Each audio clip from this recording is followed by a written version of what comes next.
स्थानिक गुन्हे शाखेची मोठी कारवाई. परळीतून सराईत चेन स्नॅचिंग टोळी जेरबंद. बीड जिल्ह्यातील वाढत्या गुन्हेगारीला लगाम घालण्यासाठी स्थानिक गुन्हे शाखेने मोठी कारवाई केली आहे. परळी येथील इराणी वस्तीत मध्यरात्री कोम्बिंग ऑपरेशन राबवून पोलिसांनी 2 सराईत गुन्हेगारांना अटक केली आहे. यामध्ये मोक्का अंतर्गत फरार असलेल्या एका आरोपीचा समावेश आहे.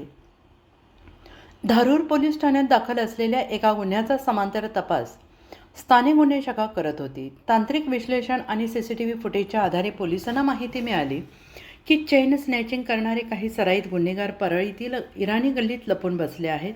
या माहितीच्या आधारे पोलीस अधीक्षकांच्या मार्गदर्शनाखाली 3 विशेष पथके तयार करण्यात आली.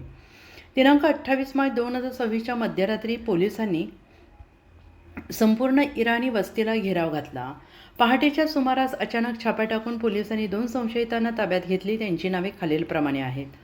कंबर उर्फ डंबर शाहजहान इराणी, वय वर्ष 45, राहणार श्रीरामपूर. हसनाईन बरकत अली मिर्झा बेग, वय वर्ष 20, राहणार भिवंडी, मुंबई. गुन्ह्यांची कबुली आणि मोक्का कनेक्शन.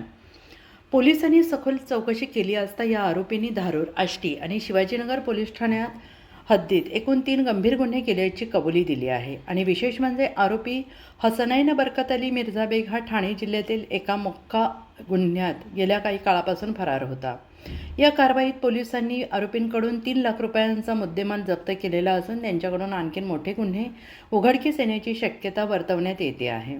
ही कारवाई पोलीस अधीक्षक नवनीत कामत, अप्पर पोलीस अधीक्षक श्रीमती चेतना तिडके आणि स्थानिक गुन्हे शाखेच्या पथकाने यशस्वीरित्या पार पाडली.